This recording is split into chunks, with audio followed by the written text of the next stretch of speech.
മാന്യ പ്രേക്ഷകർക്ക് എൻ്റെ പ്രണാമം. ഇന്നലെ ആയൂരിനടുത്ത് ഒരു പ്രഭാഷണം കഴിഞ്ഞ് മടങ്ങി വരുമ്പോൾ ഞങ്ങളുടെ സ്കോർപിയോ വാഹനത്തിലുള്ള FM റേഡിയോയിൽ മോഹൻലാലിനെ കുറിച്ചുള്ള ഒരു വിവരണം കേട്ടു. ശരിക്ക് അഭിമാനം തോന്നി ആ വിവരണം കേട്ടപ്പോൾ. ആ വിവരണത്തിലെ ഒരു ഭാഗം ഇന്ന് യൂട്യൂബിലൂടെ പറയണമെന്നും തോന്നിയത് ആ മോഹൻലാലിൻ്റെ ഡിവോഷനും ഡെഡിക്കേഷനും സിൻസിയറിറ്റിയും വിവരിക്കുന്ന ഒരു സംഭവം. ഏതാണ്ട് 10-15 വർഷങ്ങൾക്ക് മുമ്പ് 2001-ലോ 2002-ലോ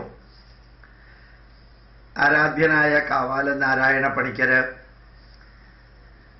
മോഹൻലാലിനെ വെച്ച് ഒരു നാടകം നടത്താൻ ആഗ്രഹിച്ചിരുന്നു അത്രേ. മോഹൻലാല് നീലക്കുയിലിനോ ഏതോ പറഞ്ഞ ഒരു സിനിമയില് വളരെ കാര്യമായ റോള് അഭിനയിച്ചുകൊണ്ടിരിക്കുന്ന സമയത്ത് കാവാല നാരായണ പണിക്കരെ കണ്ടു. നാരായണ പണിക്കര് പറഞ്ഞു,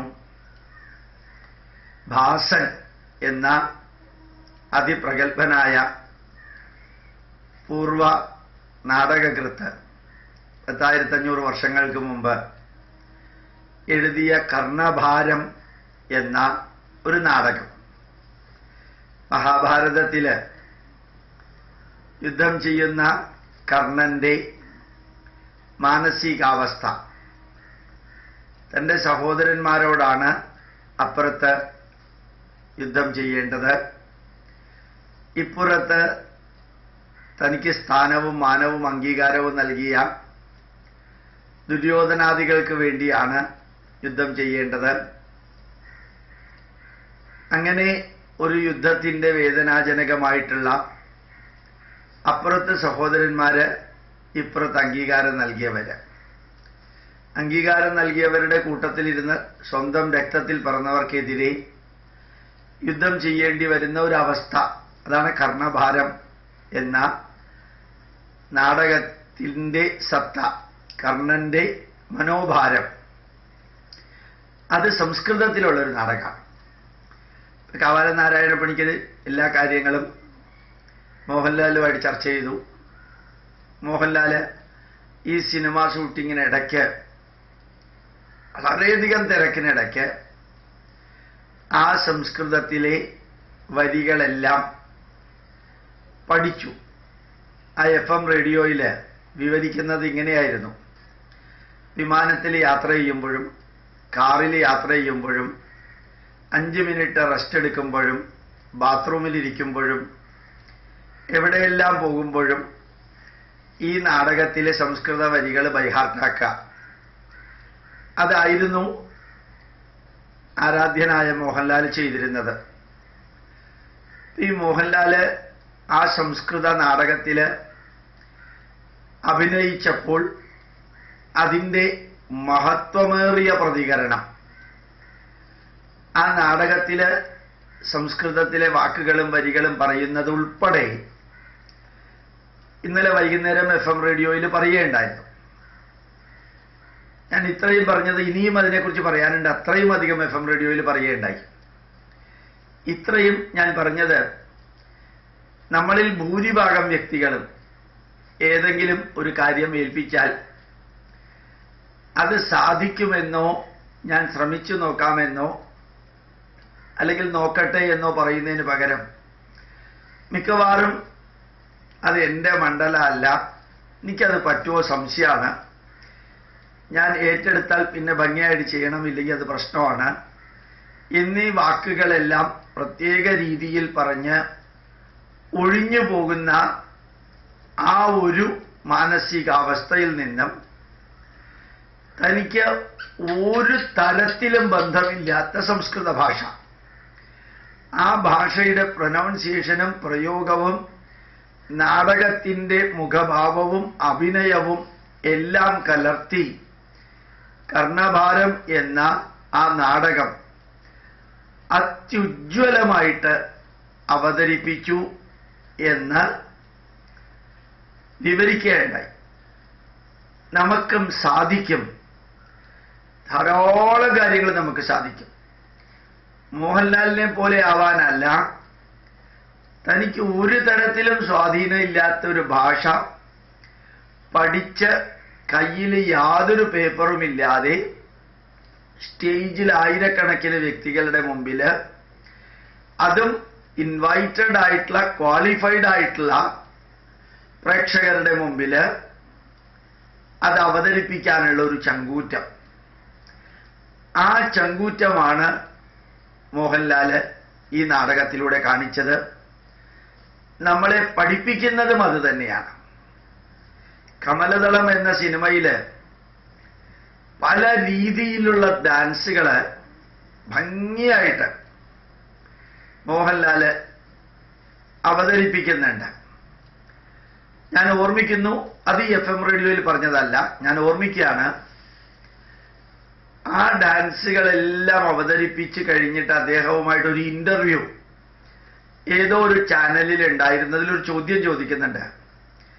അങ്ങ് നൃത്തം പഠിച്ചിട്ടില്ല, ഡാൻസിന്റെ ബാക്കി ഭാഗങ്ങളൊന്നും അറിഞ്ഞൂടാ, പിന്നെ എങ്ങനെയാണ് ഇത്ര ഭംഗിയായിട്ട് കമലദളത്തിൽ ഈ ഡാൻസിന്റെ എല്ലാ റോളും കൈകാര്യം ചെയ്തത്? അങ്ങനെയൊന്നുമില്ല. ഇടതുപക്ഷക്കാരനായ മോഹൻലാൽ പറഞ്ഞു, ഈശ്വരാനുഗ്രഹം കൊണ്ട് കുറെ നമ്മൾ പരിശീലിച്ചു കഴിഞ്ഞാൽ ഏത് കാര്യവും നമുക്ക് സ്വായത്തമാവും, അതത്ര ബുദ്ധിമുട്ടുള്ളതൊന്നും അല്ല എന്ന് ലാഘവത്തോടു കൂടി പറഞ്ഞു. ശരിക്ക് നമ്മുടെ പൈതൃകത്തിലെ വേദമായാലും ഇതിഹാസങ്ങളായാലും പുരാണങ്ങളായാലും പ്രാക്ടിക്കലായിട്ടുള്ള ആചാരങ്ങളായാലും ഏതായാലും if there is A will there is a way. നമുക്ക് അതിനുള്ളൊരു ഉത്കടമായിട്ടുള്ള ഇച്ഛാശക്തി ഉണ്ടെങ്കിൽ അതെല്ലാം പഠിപ്പിക്കാൻ നമുക്ക് സാധിക്കും എന്നുള്ളതിന് ഉത്തമ ദൃഷ്ടാന്തമാണ് മോഹൻലാലിന്റെ കർണഭാരം. അതിന്റെ വിവരണത്തെക്കുറിച്ച് ഞാൻ നിങ്ങൾക്ക് തന്ന സൂചന ഇന്നലെ ഞാൻ FM റേഡിയോയിൽ കേട്ടത്. കമലദളം എന്ന സിനിമയിൽ മാത്രമല്ല, എല്ലാ സിനിമയിലും. പക്ഷെ ഞാൻ ഒരു ഉദാഹരണത്തിന് കമലദളം പറഞ്ഞെന്ന് മാത്രമേ ഉള്ളൂ. അതിൽ നമുക്ക് കാണാൻ സാധിച്ചതുമെല്ലാം നമ്മളെ ഓർമ്മിപ്പിക്കുന്നു. നമുക്കും ഇതെല്ലാം കുറേയൊക്കെ ചെയ്യാൻ സാധിക്കും. മോഹൻലാലിനെ പോലെയോ മമ്മൂട്ടിയെ പോലെയോ സുരേഷ് ഗോപിയെ പോലെ ആവണമെന്നല്ല, മറിച്ച് ചെറിയ വിഷയങ്ങളില്ല, അവർ വലിയ വലിയ വിഷയങ്ങളാണ് കൈകാര്യം ചെയ്യുന്ന ക്യാമറയുടെ മുമ്പിൽ. നമുക്ക് അത്രയും ബുദ്ധിമുട്ടൊന്നുമില്ലല്ലോ. നമുക്ക് ചെറിയ ചെറിയ വിഷയങ്ങൾ നമുക്ക് കൈകാര്യം ചെയ്യാൻ സാധിക്കണം. പഠിക്കണം, പഠിപ്പിക്കാൻ വേണ്ടി പഠിക്കണം. ഇന്നലെ മിനിഞ്ഞാന്ന് തീർത്ഥവാദ മണ്ഡപത്തിൽ തിരുവനന്തപുരത്തെ ക്ലാസ് ഉണ്ടായിരുന്നു. ഇപ്പോൾ ഏതാണ്ട് ഒരു 100-150 പേര് എൻ്റെ പ്രഭാഷണത്തിന് ശേഷം വേദം പഠിക്കാനുണ്ടായിരുന്നു. അപ്പോൾ വേദം അന്ന് എടുത്തത് രുദ്രവും ചമകവുമാണ്, യജുർവേദത്തിന്റെ ഭാഗമാണ്. അവിടെ 2-3 പ്രാവശ്യം വേദം പഠിക്കാൻ വന്നവരെല്ലാം വളരെ ഭംഗിയായിട്ട് ആ വേദം, യജുർവേദത്തിലെ രുദ്രചമക ഭാഗം നല്ല രീതിയിൽ അവരാലപിക്കുകയുണ്ടായി. അപ്പൊ വേദം എനിക്ക് പഠിക്കാൻ പറ്റില്ല, അല്ലെങ്കിൽ എനിക്ക് സമയമില്ല, എനിക്ക് കുട്ടികളെ നോക്കണം, എനിക്ക് ഓഫീസ് വർക്കുണ്ട്, എനിക്ക് മറ്റുത്തരവാദിത്വങ്ങളുണ്ട്. ഈ വാക്കുകളെല്ലാം ഭീരുത്വമാണ്, ഒളിച്ചോടലാണ്. എല്ലാവർക്കും സമയമുണ്ട്, എല്ലാവർക്കും ഊർജമുണ്ട്, എല്ലാവർക്കും പഠിക്കാനുള്ള കഴിവുണ്ട്.